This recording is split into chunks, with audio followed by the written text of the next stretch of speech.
16장입니다. 마태복음 16장 25절에서 27절까지입니다. 마태복음 16장 25절에서 27절까지요. 우리 세 절을 짧으니까요 함께 읽도록 하겠습니다. 누구든지 제 목숨을 구원하고자 하면 잃으시오. 누구든지 나를 위하여 제 목숨을 잃으면 찾으리라. 사람이 만약 온 천하를 얻고도 제 목숨을 잃으면 무엇이 유익하리요? 사람이 무엇을 주고 제 목숨과 바꾸겠느냐?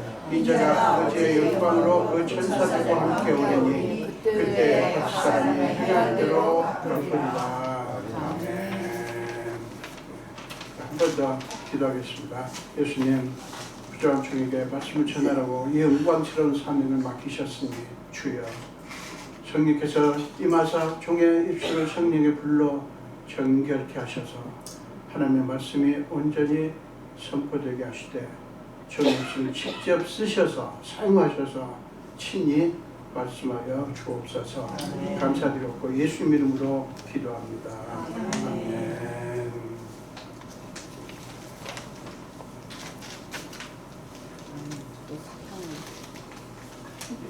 네, 오늘 이 본문을 가지고 찾은 것은 무엇이고 잃은 것은 무엇인가, 마지막 주의를 맞으면서 이 말씀을 제가 준비를 했습니다. 이런 노래가 있죠. 혹시 아세요? 찾은 것은 무엇이고 잃은 것은 무엇인가. 제 제목을 정하는 데 있어서 결정적인 역할을 한 그런 노래입니다. 그 노래에 그 가사를 쓰신 분이 그 시인이면서 그 작사자예요. 이제 남편이 작곡하시는 분인데 그분이 쓰셨는데 아주 좋은 글씨입니다. 아주 신실한. 이제 그 한 해를 우리가 돌아보면서 그런 다른 때보다도 특별히 이런 때는 지난 한 해를 우리가 어떻게 살았나, 무엇을 했나 하는 생각을 하게 되죠. 그래서 여러분, 올 한 해를 여러분들이 돌아보면서 여러분은 찾은 것, 찾았다고 해서 얻은 것이죠. 찾은 것은 무엇이고 잃은 것은 무엇이라고 생각하십니까? 그 문제를 생각하는 게 그렇게 어렵지 않죠. 그죠? 우리는 당연히 열심히 노력을 해서 우리 자신의 욕구가 충족되었으면, 우리가 원하는 것이 이루어졌으면, 만족이 됐으면 우리는 찾았고 얻었다고 할 것이고, 반면에 애를 썼지만 욕구를 충족하는 데 실패했다면, 원하는 것을 이루지 못했다면 우리는 잃었다라고 생각을 하겠죠. 예를 들자면 이런 거예요. 재물을 얻었다든가 바라던 직장을 얻게 되었다든가, 혹은 더 좋은 직장에서 더 좋은 자리로 승진을 해가지고 더 많은 급여를 받게 되었다든가, 더 좋은 집과 더 좋은 차를 사고 자손들이 잘 되고 건강이 좋아지고 명예와 권세를 얻었다든가 등등, 여러 가지 하면 한도 끝도 없죠. 이런 것들은 다 뭐예요? 우리가 좋다라고 생각하는 것이고 간절히 원하는 것 아닙니까? 여러분 이 중에서 나는 이런 거 원치 않아 라고 하시는 분 있으세요? 다 원하는 거예요. 자, 그래서 그런 것들을 얻으면 우리는 찾은 거예요. 그렇게 생각해요. 그 다음에 그렇지 않으면 우리는 잃은 것이라고 생각합니다. 하늘을 돌아보면서 탄식하는 그런 분들을 참 과거에 많이 봤습니다. 주자에서는 어떤 자매가, 목사님 올해 제가 29 이거예요. 올해 넘어가면 30이에요. 근데 아직 결혼 못했어요. 그 자매들한테 그 29과 30의 차이가 엄청납니다. 여러분 기억이 안 나시죠? 29 넘으면 큰일 날 것처럼 생각을 해요. 그러면서 목사님 저 지난 한 해 헛살았어요. 이렇게 얘기를 하는 형제 자매들 많이 봤습니다. 근데 여러분, 이런 생각에 대해서 솔로몬이 뭐라고 하시는지 아세요? 솔로몬이 전도서 6장 12절을 제가 현대인의 성경으로 보겠습니다. 현대인 성경을 제가 읽겠습니다. 그림자처럼 덧없이 지나가는 짧은 일생에서 사람에게 좋은 것이 무엇인지 누가 알겠는가? 사람이 죽은 후에 세상에서 일어날 일을 누가 그에게 말해줄 수 있겠는가? 우리가 일생을 살면서 이것저것 얻고 하는데 사람에게 좋은 것이 무엇인지 누가 알겠는가? 그러면서 뒷부분은 좀 어려운 말인데 죽은 후에 세상에서 일어난 일을 누가 말해줄 수 있겠는가? 그러니까 우리가 죽었는데 죽은 후에 누가 그 얘기를 해주겠느냐 하는 거예요. 무슨 얘기입니까? 결국에는 우리가 이것은 정말 내게 좋은 거야, 정말 내게 필요한 것이야 라고 생각하는 것이 정말로 좋은 것인지 우리는 알 수 없다는 얘기예요.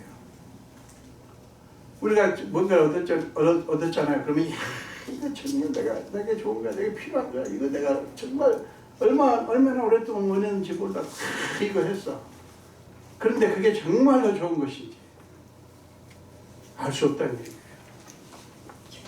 그러니까 어떻게 해야 돼요? 다 아는 것처럼 큰 소리 치지 말라는 말씀이에요. 사실 우리 인간은요, 다 하나님 앞에서 지금 존재하는데, 하나님 안에서 우리가 존재하는데, 우리가 아는 거요 굉장히 제한적이고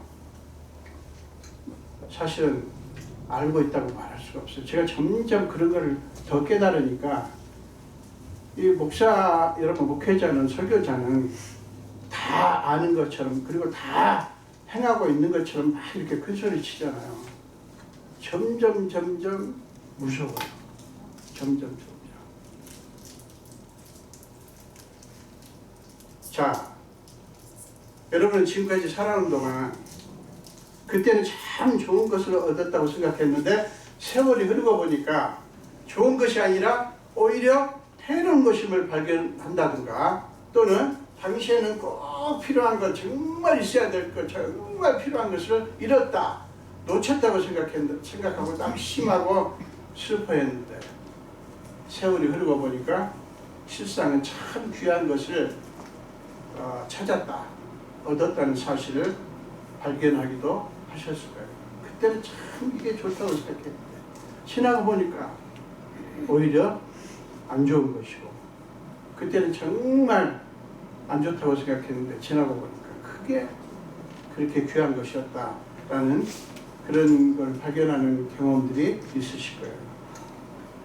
랜디 알콘이라고 하는 기독교 작가가 있습니다. 이분은 그의 책 상급받는 그리스도인이라는 책에서 이렇게 말합니다.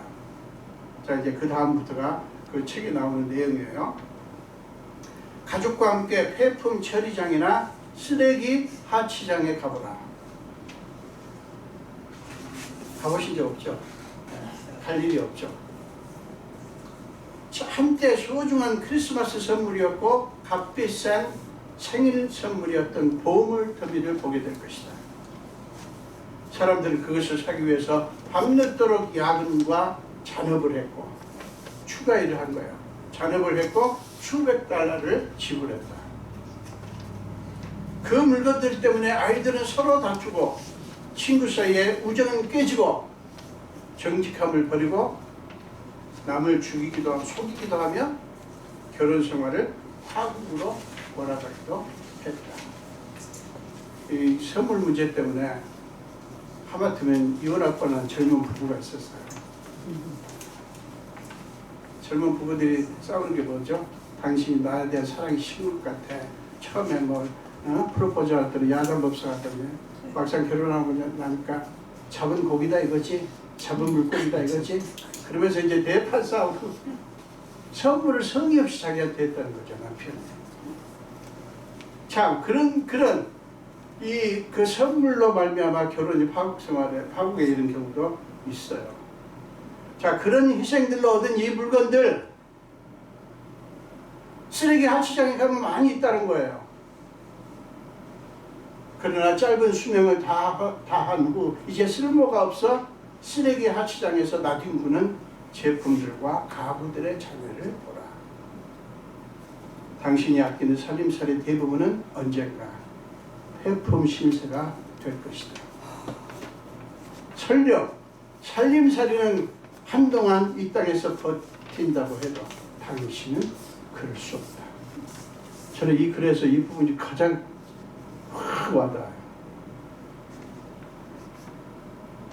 살림살이는 우리보다 더 오래 버틸 수 있어요. 이 땅의 삶에서.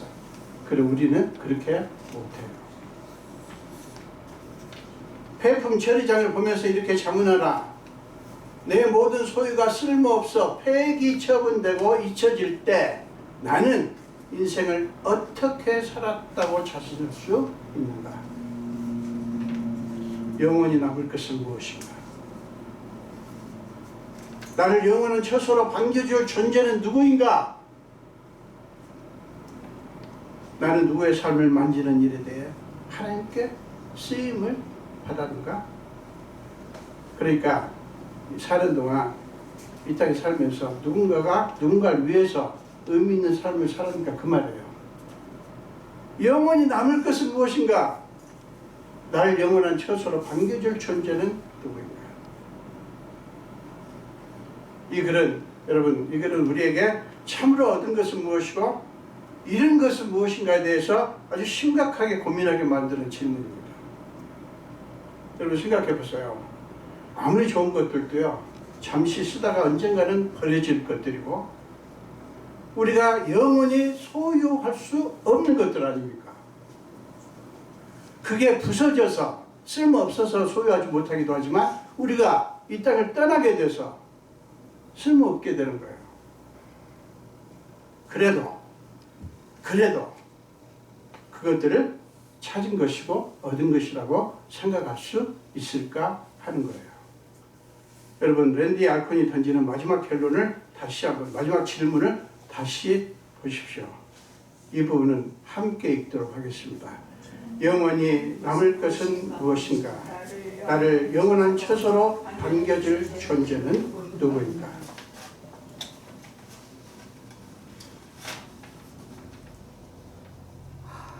영원히 남을 것은 뭘까요? 여러분을 영원한 처소로 반겨줄 존재는 누구십니까? 그 부분에 대해서 여러분이 확신이 있으시죠? 여러분, 인간의 치명적인 어리석음이 뭔지 아세요? 인간이 참 한계가 많고요. 정말 똑똑한 것 같은데 어떻게 보면 굉장히 어리석어요. 그 중에서 가장 심각한 어리석음이 뭔지 아세요? 이거예요. 영원하지도 않고 영원히 우리를 떠받쳐 주지도 못하고 마지막 순간에 우리를 책임져 주지도 못할 것에 우리 인생을 거는 거예요. 우리 인생을 거는 거예요. 여러분, 돈이 얼마나 좋습니까? 얼마나 중요합니까? 그러나 돈도 우리 생명을 어떻게 해주지 못해요. 인생을 걸 가치가 전혀 없는 것을 위해서는 그렇게도 적극적으로 이거 하고 저거 하고 온갖 것을 다 하면서도 정작 진짜로 인생을 걸어야 할 문제에 대해서는 신경을 안 쓰는 거예요. 이게 우리 인간들의 치명적인 어리석음이에요. 정말 인생 걸 필요가 없어. 거기다 대고 막 그냥 야단법석할 필요가 없어요. 그 문제 가지고 막 부부간에 대판 싸우고 막 친구들이랑 막 싸우고 그거 뭐 하나도 중요하지 않아요. 그런데 그런 것은 열심히 하는데 정작 인생을 걸어야 될 문제 앞에서는 왜 그렇게 신경을 안 쓰는지. 이게 우리 인간의 치명적인 어리석음이에요. 여러분, 내가 옳다, 네가 옳다 이것 가지고 싸우잖아요. 아무것도 아닌데. 그 정말 웃기는 것 가지고 싸우는 경우 참 많아요. 그럴 필요가 전혀 없는데.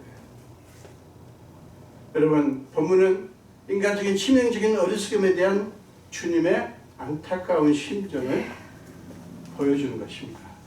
오늘 본문은요, 사실은 그냥 예수님께서 평범한 마음으로 하신 것 같지만 인간이 얼마나 어리석은가, 그 어리석음에 대해서 예수님이 저 슬퍼하시는 마음이 거기 포함되어 있는 거예요. 자, 25절 보세요. 누구든지 제 목숨을 구원하고자 하면 잃을 것이요. 지금 사람들이 저마다 자기 목숨을 자기가 구원하려고 해. 그게 하나님 예수님 볼 때는 너무 잘못된 거예요. 그래서 예수님은 누구든지 제 목숨을 구원하고자 하면 잃을 것이요. 누구든지 나를 위하여 제 목숨을 잃으면 찾으리라. 예수님은 사람들의 목숨에 대해 잘못된 이해가 뭐예요? 자기들의 목숨을 구원할 수 있다는 생각이에요. 그게 잘못된 거예요. 우리 못해요. 근데 우리는 그렇게 한다고요. 그 잘못된 이해를 하는 것을 보시고 안타까워 하시는 거예요. 여러분, 그 부분에서 여러분들이 예수님이 안타까워 하신다. 이 부분을 꼭 잊지 마세요. 그 부분을 읽을 때마다. 예수님은 인간에게 자기 목숨을 구원하고자 하는 본성이 있다고 하는 것을 잘 아셔요. 그런데 예수님이 우리를 보실 때 목숨을 구원하려는 그들의 방식이 완전히 틀린 거예요.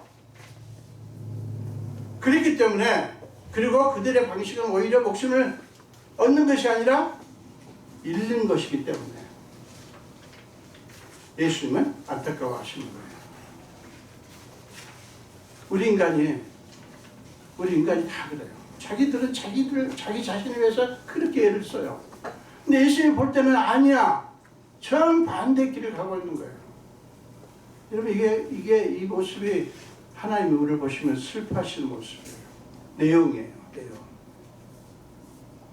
자기들 딴에는 살겠다고 그러는 것인데, 우리 딴에는 살겠다고 그러는 거잖아요. 근데 실상은 죽는 길을 가는 거예요. 사랑하는 여러분, 이것이 인간의 슬픈 실상입니다.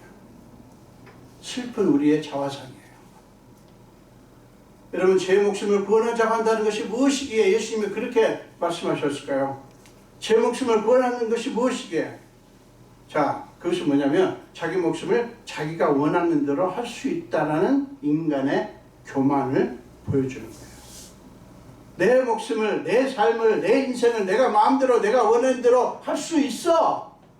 라고 생각하는 인간의 교만. 그것이 제 목숨을 구원하고자 노력하는 사람들의 모습이에요. 그러니까 자기가 자기 생명을 비롯하여 자기 자신의 주인이라고 믿는 거예요. 그래서 자기가 자기 목숨을 구원하려고 아둥바둥하는 거예요.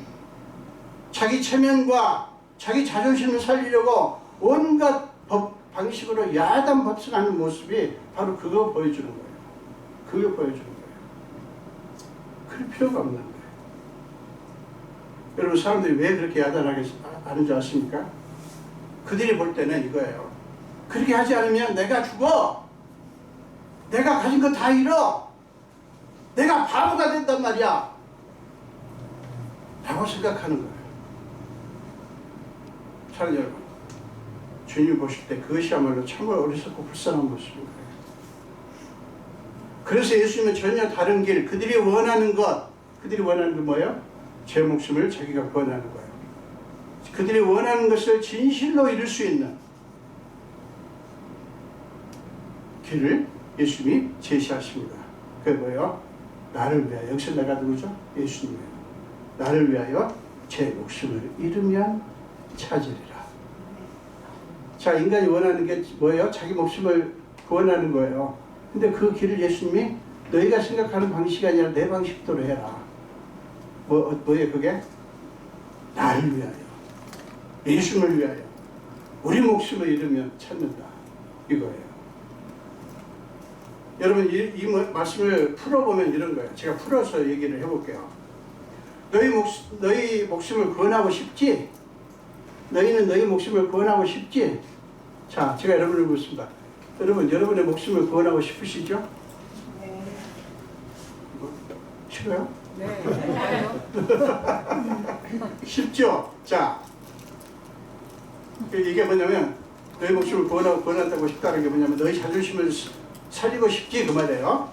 그렇다면 나를 위하여 너희 목숨을 잃어라. 그게 뭐냐면 온통 다 내려놓아라. 다 내게 맡겨라, 그 말이에요. 그러면 너희는 진실로 너희 목숨을 찾게 될 것이다. 그러면 너희는 내가 주는 평안을 누리게 될 것이다. 이거예요. 여러분, 우리가 왜 쓸데없이 그렇게 걱정하고 염려하고 막 온갖 그냥 바둥바둥 거리면서 화가 나가지고 그냥 이러는가 하면 이 평안이 없는 거잖아. 이게 문제인 거예요. 여러분들 막 그냥 화가 나는 거예요. 여러분들 보셔야 돼요. 내가 왜 이렇게 화가 나지? 내가 왜 이렇게 그냥 신경질 나지? 이거 잘 보셔야 돼요. 이게 문제가 있다는 증거예요. 평안이 왜 없어요, 우리한테? 자, 여러분, 이것은요, 목숨을 잃거나 얻거나 하는 것을 예수님과의 관계 속에서 생각하라는 말씀이에요. 내가 무엇을 얻는다 혹은 잃는다 하는 것을 어떻게 생각하라고요? 예수님과의 관계 속에서 생각하라는 말이에요. 이게 뭐냐면 예수님과 관계가 없는 것 혹은 예수님이 미워하시는 것을 얻었다면 그것은 사실은 얻은 게 아니에요. 얻은 게 아니에요. 그러니까 부정한 방법으로 억만금을 벌었다. 몇십억, 몇백을 얻었다. 그거 얻은 게 아니에요. 그것 때문에 그 사람은 망합니다. 그 얘기였죠. 예수님과의 관계 안에서 문제가 없어야 진짜로 얻은 거예요. 예수님이 이에 대해서 더 분명하게 말씀하십니다. 26절입니다. 사람이 만일 온 천하를 얻고도 제 목숨을 잃으면 무엇이 유익하리요? 사람이 무엇을 주고 제 목숨과 바꾸겠느냐? 이 구절을 쉬운 성경으로 읽으면 그 의미가 더 명확해집니다. 제가 쉬운 성경을 읽겠습니다. 만일 어떤 사람이 온 세상을 얻고도 자기 영혼을 잃으면 무슨 소용이 있겠느냐? 여기서 목숨이라는 것은 여기서 자기 영혼이에요. 자기 영혼을 잃으면 무슨 소용이 있겠느냐? 사람이 무엇과 자기 영혼을 바꿀 수 있겠느냐? 여러분, 예수님은 영혼을 얻는 것이 온 세상을 몽땅 다 얻는 것과 비교할 수 없이 귀하다고 말씀하시는 거예요. 무엇을 얻는 것이? 영혼을 얻는 것이. 내 영혼이 사는 것이. 세상 온 천을 얻는 것과 비교도 할 수 없다는 거예요. 그런 그 가치의 소중함을 믿는 사람은요, 밭에, 마태복음 13장에 보면 나오는데, 밭에 감추인 보화를 얻기 위해서 전 재산을 다 팔아서 그 밭을 산 사람처럼 예수님이 주시는 것, 예수님이 주시는 게 뭐예요? 내가 원하는 것이 아니에요. 예수님이 주시는 것을 얻기 위해 애지중지하던 것까지 기어이 팔 줄 아는 사람을 말하는 거예요. 그런 소중함을 믿는 사람은, 그 가치에 영혼을 얻는 것이 얼마나 소중한지를 아는 사람은 그것이 너무 귀하기 때문에 자기 소유를 팔 수 있다고. 여러분의 영혼의 가치를 믿는 여러분의 영혼의 가치를 믿는다면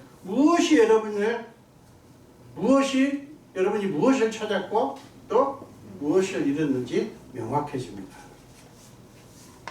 정말 우리에게 영혼의 가치가 소중하다고 정말 믿는다면 여러분들은 무엇을 얻었고 무엇을 찾았고 무엇을 잃었는가에 대해서 기준이 명확해지는 거예요. 여러분이 무엇 때문에 기쁘고 무엇 때문에 속이 상하신지 여러분의 마음을 깊은 곳까지 솔직하고 예리하게 살펴보시기 바랍니다. 이 연말에, 이 며칠 동안. 여러분은 혹시 이런 분들, 두 부류의 사람들이 있을 거예요. 여러분 중에 나는 예수님 한 분만으로 만족해. 그러므로 세상적으로는 얻은 것보다 잃은 게 많지만 내게는 여전히 나를 사랑하신 예수님이 계시니까 기뻐. 그겁니까? 아니면 예수 믿는 거 믿는 거고, 그건 믿는 거고. 그보다도 나는 세상 것들, 즉 사람들의 인정을 받아야 나는 살 수가 있어. 나는 무시당하면 못 참아. 그런 거 하지 말아요. 무시당해도 괜찮아요. 뭐만 안 하면 돼요? 예수님께 버림만 안 받으면 돼요. 아멘. 사람이 우리 무시당해봤자 우리 무시 안 돼요. 믿습니까? 네. 저 다 해봐서 그래요. 찢어지게 가난하게 살았기 때문에 조금 나보다 잘 사는 애들이 약간 눈집만 이상해도 저 가만히 안 있었어요. 얻어 터지면서도 가서 야, 내가 가난하다고 너 무시하는 거야? 아무것도 아니에요. 그게 아닌데 괜히 자격지심에 그렇게 그랬던 기억이 납니다. 예수 믿는 건 믿는 거고 그보다 나는 세상 것들 즉 사람들의 인정을 받아야 돼. 나 인정 못 받으면 못 살아. 그리고 세상 명예와 재물이 모자라지 않아야 나는 만족할 수 있어. 이렇게 반응하십니까? 히브리서 저자는 모세를 들어서 이런 말씀을 하십니다. 히브리서 11장 24절에서 26절까지입니다. 히브리서 11장 24절에서 26절입니다. 믿음으로 모세는 장성하여 바로의 공주의 아들이라 칭함받기를 거절하고 도리어 하나님의 백성과 함께 고난받기를 잠시 죄악의 낙을 누리는 것보다 더 좋아하고 그리스도를 위하여 받는 수모를 애굽의 모든 보화보다 더 큰 재물로 여겼으니 이는 상 주심을 바라봅니다. 모세는 애굽의 모든 보화보다 오직 하나님의 주실 상 그것을 바라보았고 그걸 얻어야 뭐요? 하나님이 주실 상 그걸 얻어야 찾은 것이고 애굽의 모든 보화를 다 얻어도 하나님이 주실 상을 잃으면 다 잃은 것이라고 믿은 거예요. 사랑 여러분, 사람들이 세상의 재물과 명예를 얻고 사람의 인정과 칭찬과 환호를 받기 위해서 치열하게 다투는 모습들을 많이 주변에서 보셨을 거예요. 그거 진짜 보기 좋던가요, 그러게? 막 자기 그 명예를 지키려고 막 자기의 그 자존심 체면 지키려고 막 아둥바둥 하는 모습 그거 보시면 좋던가요? 좋아요? 참 부질없고 진짜 비참한 수고예요. 제가 원고를 바꿨습니다. 원래는 진짜 거지 같은 수고예요. 이렇게 말하려고 했어요. 근데 너무 좀 거친 것 같아서 진짜 비참한 수고예요. 그래서 예수님은 그런 수고 그만두고 다 내게로 오라. 내가 너희를 쉬게 하리라. 마태복음 12장 28절에서 간곡하게 부탁하신 거예요. 그게 예수님 보실 때 너무 불쌍하니까. 다 이런 것 같아도요. 주님이 주시는 상 이게 뭡니까? 영혼의 쉼이에요. 이것이 우리한테 있다면 우리는 가장 귀한 것을 찾은 거예요. 여러분의 영혼의 쉼이 있으시죠? 아멘? 아멘. 없어요? 그렇게? 아멘. 네, 아멘. 우리에게 주님이 주시는 쉼이 있습니다. 우리 최고의 것을 얻은 거예요, 이미. 여러분, 누가복음 12장 16절부터 21절을 보면 어리석은 부자 이야기가 나옵니다. 그걸 다 읽진 않겠습니다.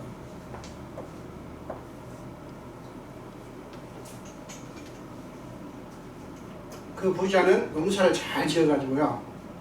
엄청난 소출을 거두게 되었죠. 그죠? 누가복음 16장, 12장, 16절 이하를 보면 그게 나와요. 엄청나게 아주 소출을 많이 거뒀어요. 그러자 그는 어떻게 하냐면 너무나 흡족해가지고 혼자 자기 영혼에게 이렇게 말합니다. 20절, 19절에 영혼아, 여러 해 쓸 물건을 많이 쌓아두었으니 평안히 쉬고 먹고 마시고 즐거워하자. 지금 이 부자가 자기한테 말하는 거야. 영혼아, 야, 정말 여러 해 쓸 물건을 많이 쌓아두었구나. 야, 그러니 이제는 평안히 쉬고 먹고 마시고 즐거워하자.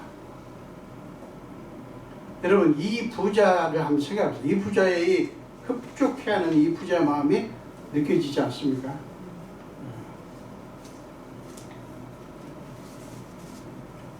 그런데 그때 하나님이 그에게 이렇게 말씀하십니다. 20절입니다.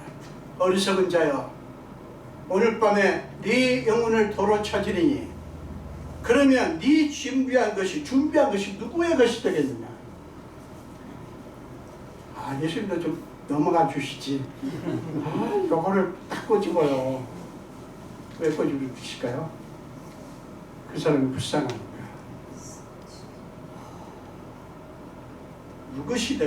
네가 준비한 것이 누구의 것이 되겠느냐. 그리고는 예수님은 이 어리석은 부자에 대한 다음과 같은 결론을 내립니다. 21절에 자기를 위하여 재물을 쌓아두고 하나님께 대하여 부여하지 못한 자가 이와 같으니라. 이게 무슨 뜻이냐면 하나님께 대하여 인색한 사람은 바로 이렇게 될 것이다, 그 뜻이에요. 하나님을 잃으면 모든 것을 다 온천을 얻는 것까지 모든 것을 다 잃는 것이라고 주님은 말씀을 하시는 거예요. 여러분, 예수님이 이 땅에 사시는 동안 우리가 이 땅에 사는 동안 우리가 바라보아야 될 최고의 보상이 무엇인지에 대해서 말씀하십니다. 그게 27절이에요. 자, 최고의 보상이 뭐냐? 인자가 아버지의 영광으로 그 천사들과 함께 오리니 그때에 각 사람이 행한 대로 갚으리라. 자, 각 사람이 행한 대로, 이 말에 오해가 많습니다. 이 말 들으면 사람들이 내가 주님을 위해서 무엇을 했는가 자꾸 찾아요. 내가 1년 동안 뭐 이렇게 이걸 찾습니다. 여러분, 여기서 각 사람이 행한 대로라는 것은 뭐냐면 예수님의 가치를 알고 예수님이 주시는 영혼의 쉼을 믿고 예수님을 얻기 위해서 우리의 탐욕을 내려놓은 것. 자존심이 짓밟히면서도 예수님 나와 함께 계시니 됐어 라고 믿고 참고 견딘 것 등등을 말하는 거예요. 여러분들이 주님을 위해서 뭐 이렇게 했다 저렇게 했다 이게 아니라 그것도 포함하지만 그것보다도 여러분 예수님이 얼마나 소중하고 예수님을 얻는 것이 얼마나 중요한가 이걸 믿고 믿으니까 믿으면 어떻게 됩니까? 믿으면서도 자기 욕심 챙깁니까? 막 탐욕에 이끌려가지고 막 야단 몹쓸합니까? 사람들 지배하려고 막 자기 마음대로 다스리려고 막 합니까? 아니에요. 더 사람들 아래 내려가서 더 섬기고 더 참고 견뎌내지 않습니까? 이게 행한 거예요.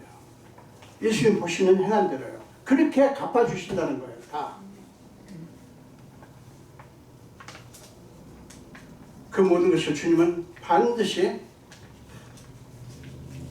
갚아준다고 말씀을 하십니다. 사랑 여러분, 이것이 우리가 받을 최고의 보상 아니겠습니까? 이것이 사랑 여러분, 올 한 해 동안 여러분이 원하는 것들을 얻지 못했다고 탄식하지 마십시오. 여러분 안에 우리 주님이 살아계시다면, 그리고 주님의 은혜가 여러분 안에 있다면 여러분은 잃은 것이 아니에요. 가장 귀한 것을 찾은 것입니다. 사는 여러분, 주님은 반드시 다시 오셔서 반드시 다시 오십니다. 우리에게 최고의 보상으로 갚아주실 거예요. 아멘.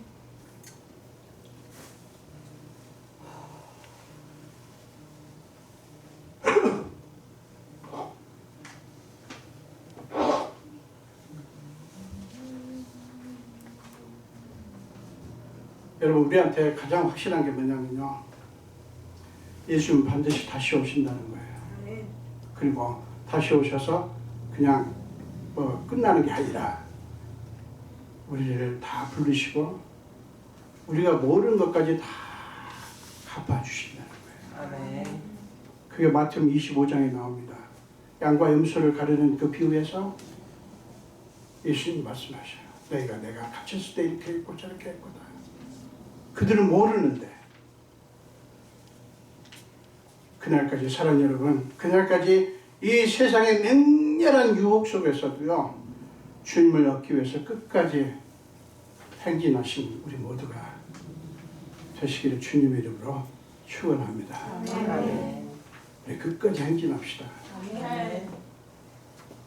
가리라 주님 따라서 가리라 그 어디든지 가리라 천성 향하여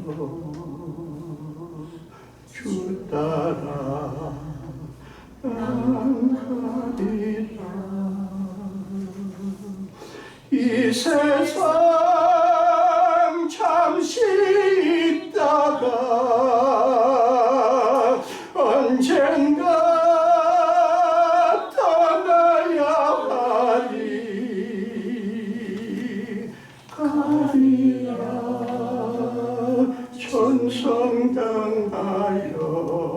천성당하여 주 따라 난 가리라 이 세상 잠시 있다가 언젠가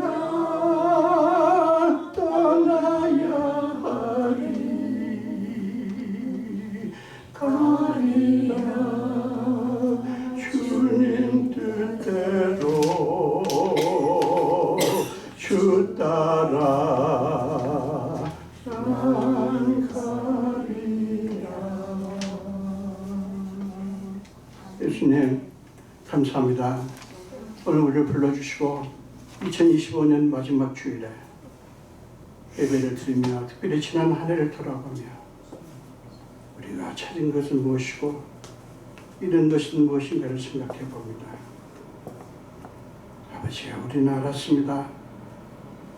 돌아보면 만족스러운 것보다 불만족스러운 게 많고 찾은 것보다 잃은 것이 더 많은 것 같지만 우리는 우리 안에 주님이 여전히 주님이 계시고 우리를 사랑하신 주님이 우리에게 은혜를 베푸시며 지난 한 해 동안 인도하셨음을 발견합니다.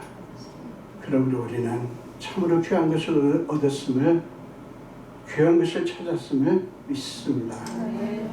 주여, 이제 남은 날들도 주님께서 인도하시고 계속해서 주님이 기뻐하신 것을 찾는 우리 모두가 되게 하여 주옵소서. 감사드리고 예수 이름으로 기도합니다.